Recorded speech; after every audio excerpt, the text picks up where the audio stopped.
The ping of the deploy notification woke me before my alarm, and the phone's blue light carved a thin rectangle into the dark.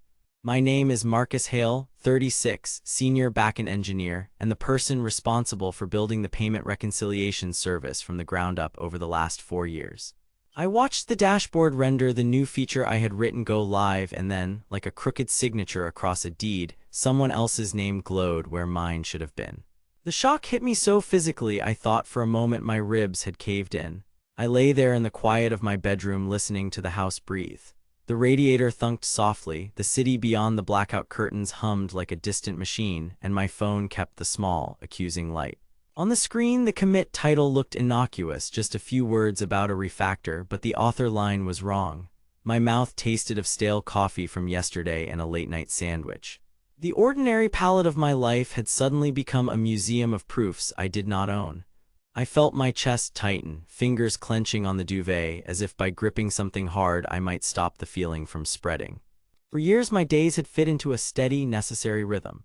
Morning stand-ups where I recited status in the same soft voice, late-night debugging sessions fueled by bad coffee and the bitter satisfaction of a stubborn bug yielding, and Saturday afternoons at my daughter's soccer games where I cheered from the sideline and then drove her home with grass stains still on my shoes. I guarded the reconciliation service like a garden I tended alone at odd hours. Colleagues relied on my quiet persistence, leadership relied on results. In that small, close-knit engineering team, credit and trust mattered more than titles. We measured one another by the labor we left behind in logs and pull requests, not by the blur of our LinkedIn profiles. I remembered the nights most vividly. The room would be empty except for the glow of the monitor and the way the cursor blinked like a metronome for a private, obsessive song. I fixed a race condition at 2 a.m. once by staging a patch, stepping away, and coming back a half hour later to find the test sweet green. I remember telling myself then that these little victories were not for applause but for reliability, for the tiny promise that the service would do right by the transactions it touched. My daughter slept through my triumphs and my failings alike, and yet our life was braided. I showed up for practice, wiped mud off her knees, and then returned to the keyboard with the same tired devotion. The code was part ledger, part lullaby. It was the proof of how I kept both parts of my life going. Seeing that other name felt like someone taking a page from my ledger and pasting another signature over my handwriting. It was not only the theft of recognition. It was a theft of the narrative I had been telling myself for years that explained why I worked late, why I missed dinner sometimes, why I cheered louder than most on the soccer sidelines. My work was a record of nights that I had bartered away to keep the company honest about the money moving through it. To watch another person's letters sit where mine should be felt like watching a stranger sleep in my bed and smile like they had always been there. I tried to name the sensation. Embarrassment was a shallow word. Anger rode beneath with a slow, heavy tread. There was humiliation, the kind that left heat prickling at the back of my neck when I imagined passing a colleague in the kitchen later and seeing the polite, puzzled look that people give when they are sorting through loyalties. But most of all, there was a peculiar violation, a breach of a faith that had sustained the team. Trust in our unit had been as precise as a timestamp in a commit. We relied on the quiet integrity of history to tell who did what.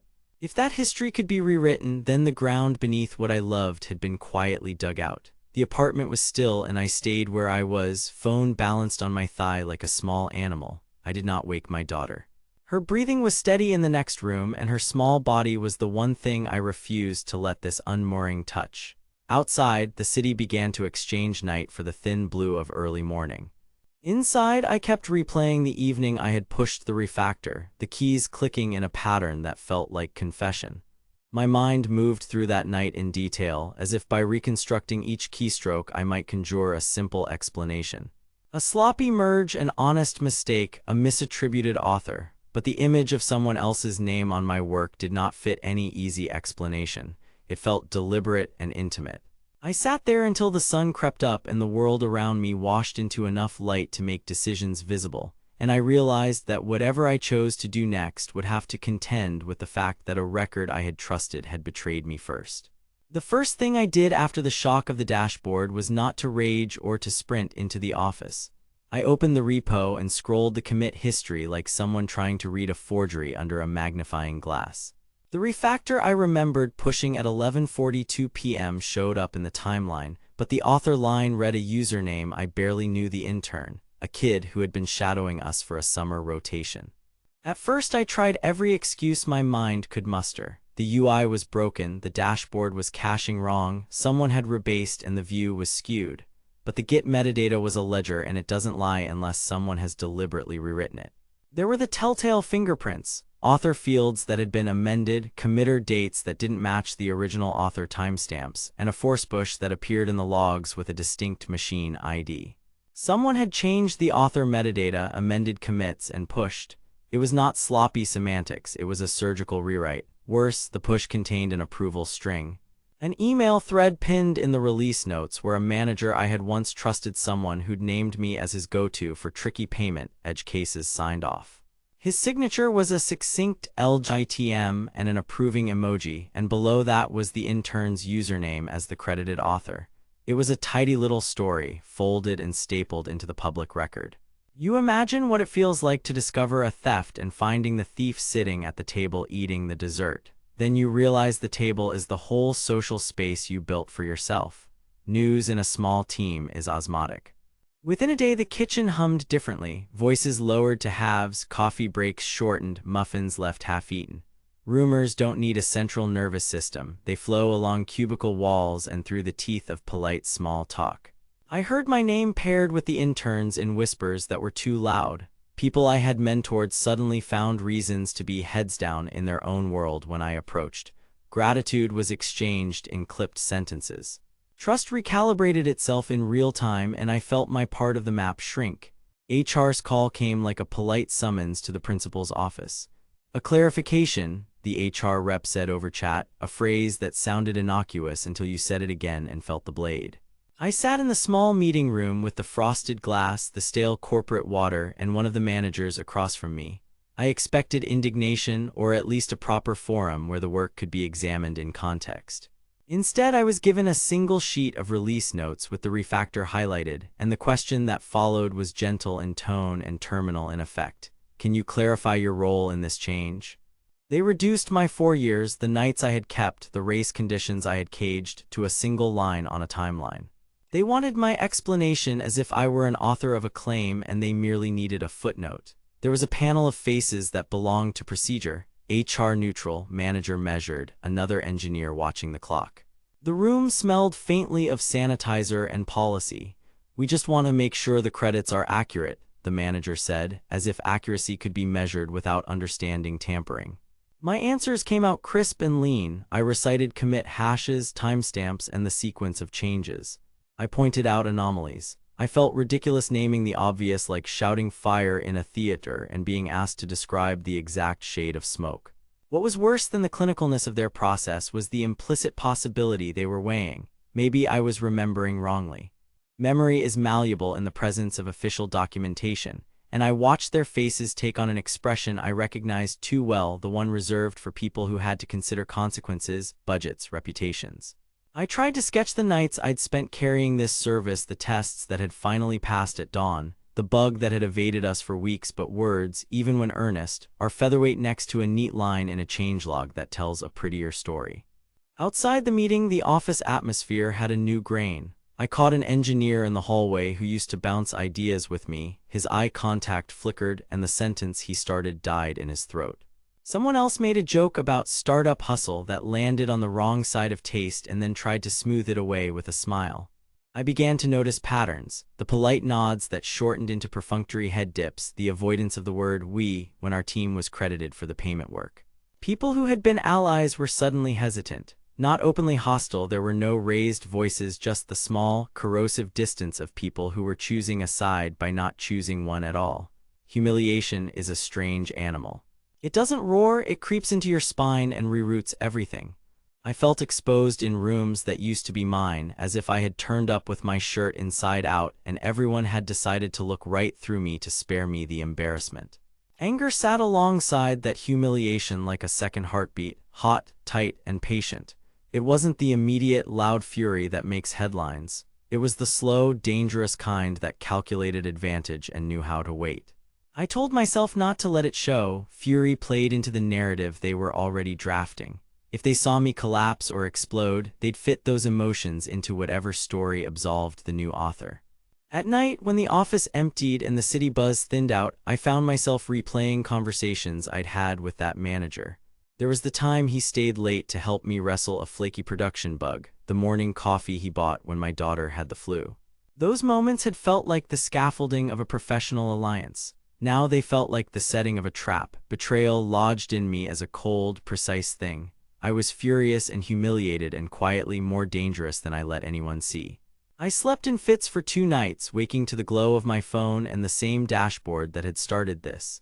Each time I opened the repo, I told myself I'd only look for one more thing: a timestamp, a stray branch, anything that might offer an innocent explanation.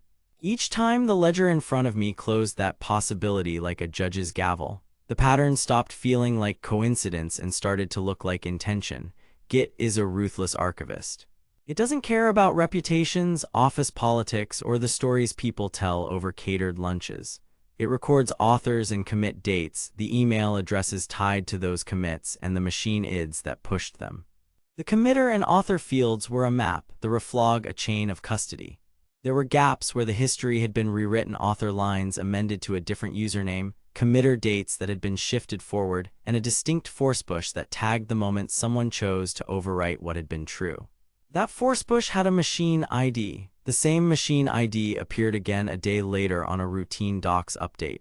The math of it was simple. Someone with access had deliberately edited metadata and force pushed the altered history. I started to log everything the way I used to log bugs, methodical, with a kind of grim affection. I copied hashes into a timestamp note, exported commit diffs, and cross-referenced email headers with the approval chain pinned in the release notes. The manager's LGTM existed in a thread whose headers matched the time of the release. The intern's username was attached to the author field across the set of amended commits. There was a neat, bureaucratic face to the theft, signatures and approvals that made it look official. That neatness was the insult. They'd not only taken the work, they'd wrapped it in their own layer of credibility. Anger was there, but I stopped letting it run the show. I had learned over years in production that emotion is a brittle tool. It makes for dramatic logs but poor debugging. If I stormed into a meeting waving a metaphorical stack trace, they could point to policy, to process, to misunderstanding. People believe documentation. They believe a polished story more readily than the messy account of midnight coffee and quiet persistence. I needed a revelation that didn't require anyone to take my word for it. I needed the evidence to do the talking. Part of me wanted theatricality, a dramatic confrontation that would satisfy something vindictive and showy. But theater leaves room for doubt, for narrative gymnastics. I wanted archival truth. The kind that lives on disk and in backup, that HR can't fold into a neutral summary or a clarification. The repository was neutral and, crucially, it was immutable when treated correctly. If I could assemble the timeline, map the manipulations, and present it in a form that couldn't be dismissed as memory or malice, the record would outlast any lunchroom story. So I made decisions like an engineer triaging a cascade. First, no immediate accusations. I would not give them the angle of an emotional outburst. Second, I would work from evidence and make the evidence speak plainly. Third, I would pick the place and time for that evidence to be visible to the people who mattered. That audience mattered. Optics matter in ways that code sometimes doesn't. The problem with revenge in an office is that it can look petty if not rooted in undeniable facts. The problem with patience is that it can look like inaction. I balanced them both by deciding the reveal would be strictly evidentiary. The repository had been the silent witness to years of my labor. Those late-night commits where I'd finally closed a race condition, the small, ugly patches that made an integration behave in production, all of it had fingerprints. Not fingerprints in the detective movie sense, but in the deterministic way code evolves. Author and committer fields, timestamps, and the trails left by rebases and force pushes. I could trace the story from the initial refactor through the series of edits that made it appear otherwise. I could show the exact moment the ledger was rewritten and the chain of custody that followed. I could show, in short, the difference between what had happened and the story they were trying to sell. That clarity felt like a kind of mercy. If the truth lived in the logs, it would remain accessible even if people tried to spin it away. It also bought me something else: control. I would decide the cadence and the channel of the reveal. I would not be dragged into the meeting room to explain myself to faces already half convinced of a narrative that favored convenience over accuracy. I would assemble the facts until there was no room left for reinterpretation, and then I would place them where they couldn't be ignored. There was a small, cold satisfaction to this plan, an engineer's revenge executed according to the least romantic, most efficient playbook I knew. It required patience, exactitude, and a stubborn faith in the impartiality of logs. I sat back from the terminal for the first time in hours and felt something settle inside me. It wasn't joy, it wasn't peace. It was a readiness that felt like armor, quiet, heavy, resolute. If I could assemble the timeline, map the manipulations, and present it where it could not be ignored, then the record would speak louder than office politicking. For 2 weeks I became expert at invisibility. I kept my calendar full of the rituals that made me look ordinary. A prompt status update in the morning stand-up, small maintenance patches that read like white noise, a doc update here and there so my name would appear where it belonged. I let the intern shadow me in code reviews and pointed out subtle things in her PRs with enough praise that people would see me as the generous senior. I smiled in the kitchen and nodded at the polite questions. I answered a dozen Slack pings and offered to take one more on-call rotation. All of it was theater, and I could feel the audience relaxing. Behind the curtain, I was busy in a way I have never let anyone see. I copied commit hashes into a private, time-stamped ledger. I exported diffs and the full patch sets for the refactor and every subsequent edit that touched those files. I pulled CI logs and saved artifact builds so I could show the binary outputs tied to precise SHAs. I pulled server logs that recorded Git push events and their associated machine IDs. I saved email headers and the approval chain from the release notes so the chain of custody would be explicit. Every file I touched carried a checksum and an immutable file name. I made sure each artifact had a clear provenance trail. I wrote scripts, that is where I felt at home. One script walked the repository and printed a forensic log of author and committer lines, committer dates, and the reflog entries that hinted at rewrites. Another parsed the remote server logs and matched push events to machine IDs and IP addresses. A third collected the CI artifact metadata and matched those artifact SHAs back to the commits they were built from. I built a small engine that would produce a playback of events. Commit nodes with timestamps, push events, force push flags, and the minimal metadata needed to show who originally authored a commit and when the history was altered. The playback did not change a thing in the repo. It only read, correlated, and presented. There was a small satisfaction in how clean the dance was. Git does not care about stories, it cares about lines and hashes. Where someone had tried to make a narrative stick by rewriting author fields and force pushing, the logs left a quiet trail.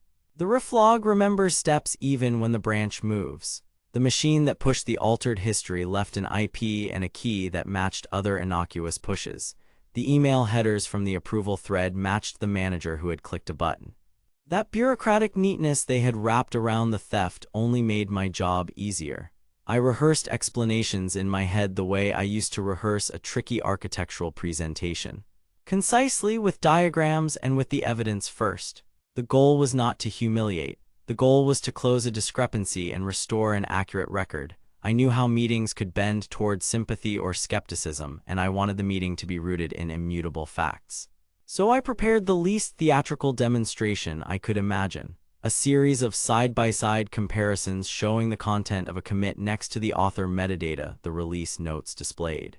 When the content matched my earlier patches and the metadata did not, the discrepancy would be obvious. Security and verifiability mattered. I timestamped every export with an external time source and archived the resulting bundle in a versioned object store that recorded every upload and retained older versions. I created PGP signatures for the exact tarballs I had produced and kept copies in 2 separate locations, so there would be no question that the artifacts existed before any meeting. I also left a copy in a private directory that only a handful of people could access, so I could point to an immutable link on short notice. I wanted the artifacts to be airtight in the sense that they could be verified by anyone with the most basic technical literacy. Maintaining normality during those days required discipline. I swallowed the urge to make pointed remarks when the manager walked past my desk. I answered the intern's questions with patience even when a part of me wanted to correct her in a way that would reveal the whole mess. There were nights I stayed late not because I needed the time to prepare, but because the longer my face was seen in the office, the less suspicion would fall on me. People believe in patterns. I became once more the dependable senior everyone expected. There were moments of sharp anxiety. Once I nearly lost it when a teammate mentioned the release in a hallway conversation with a laugh as if it were an inside joke. I felt the old sting of having my work stolen, the primal urge to grab the console and overwrite the world with my truth. Instead, I opened a new terminal, ran the export script again to capture the latest state of the logs, and added another signed copy to the archive. Each act of restraint felt like a small victory. By the end of the second week, the package was complete. The playback tool rendered a timeline I trusted, and the side-by-side diffs were easy to read without context, yet impossible to dismiss.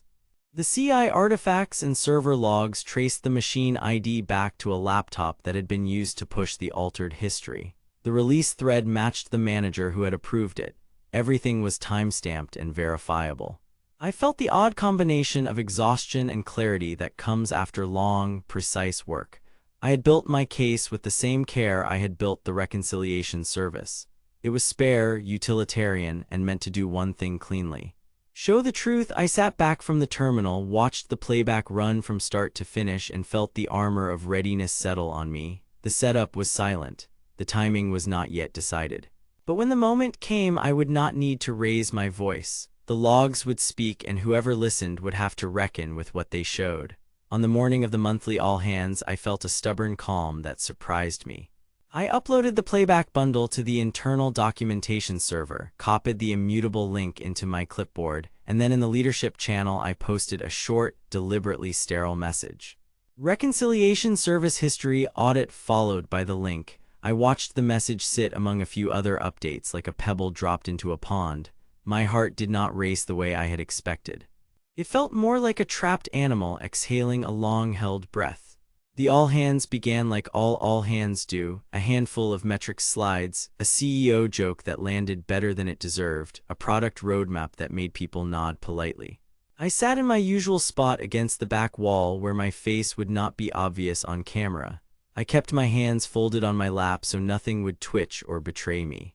When the CEO moved to questions, I typed a single message into the room chat. If you have a minute after the metrics, there is an audit I uploaded that you might want to see.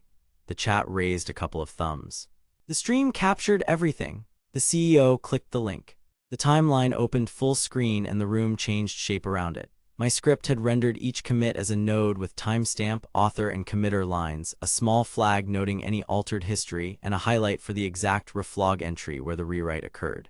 It was technical, spare, and impossible to misread if you knew how to look. The first nodes showed the original refactor in my name, with signatures and the committer dates that matched my workstation. Then there was the sudden sequence of events where author metadata was altered and the branch force pushed. The next node showed the push event tied to a machine ID and the server logs that matched that machine to a corporate laptop assigned to the manager who had approved the release notes. Below that, I had placed the PGP signed tarball, proving the artifacts built from my exact SHAs existed before the metadata rewrite. For a moment, no one said anything.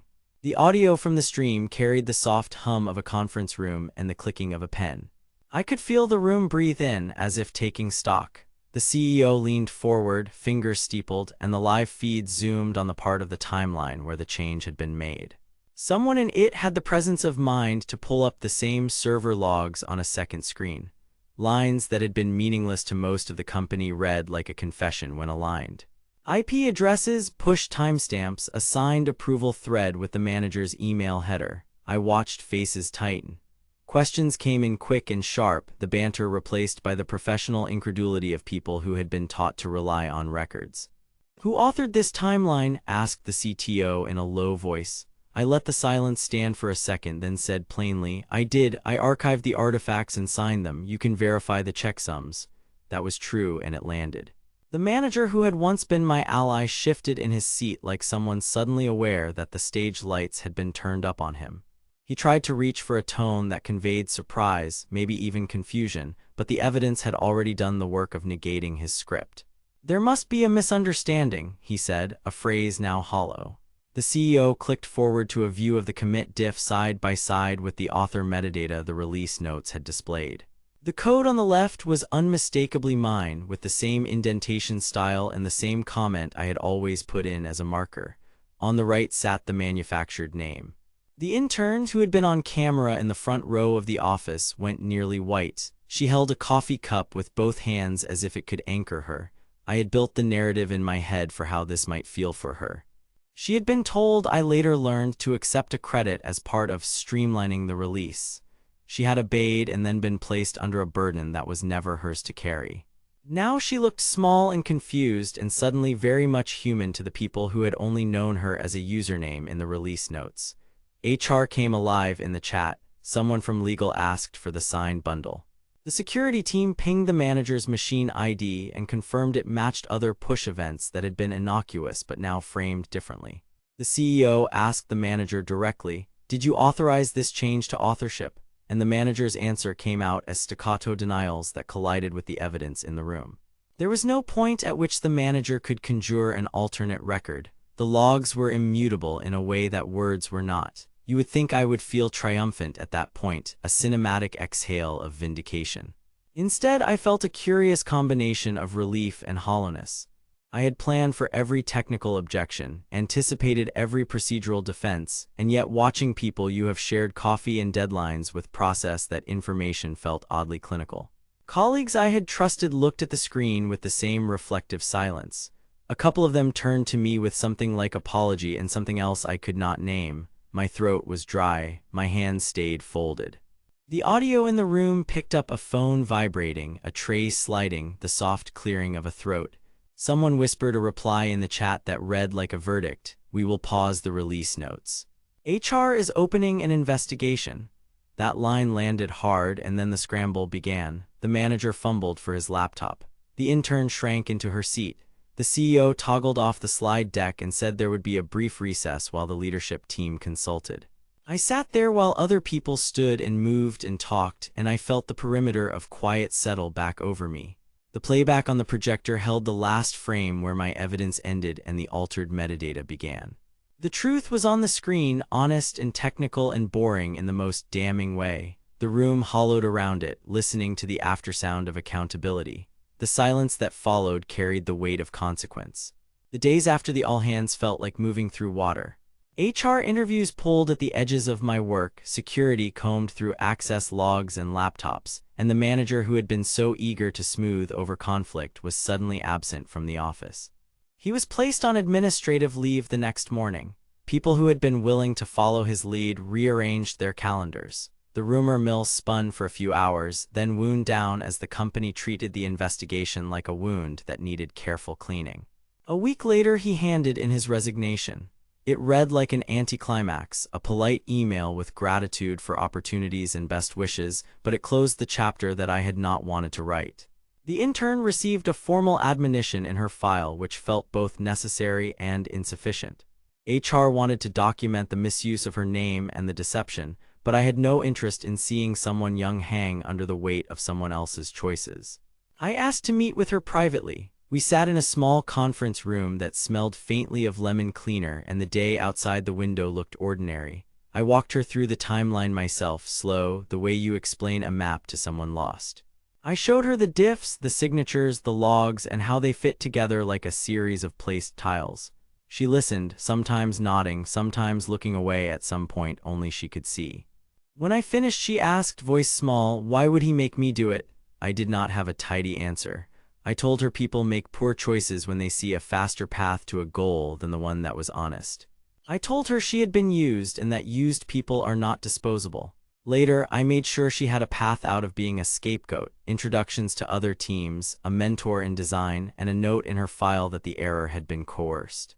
She left the meeting steadier than she arrived. That felt like something salvaged. People offered me gestures I was not sure how to receive. A few coworkers brought me coffee and tried to crack jokes about justice served. A manager I had once admired apologized in a voice that sounded as if they were practicing words. Some people kept their distance, like a frost that would take a while to thaw. No brass band played, no one handed me a plaque. The vindication I had imagined in my head turned out to be a quieter thing, evidence acknowledged, records matched, the narrative reclaimed. The cost was visible in the faces of the people who had to change their belief about someone they had liked. That unease stuck with me longer than the satisfaction. One evening, after most of the noise had moved into formal documents and HR forms, I went back into the office.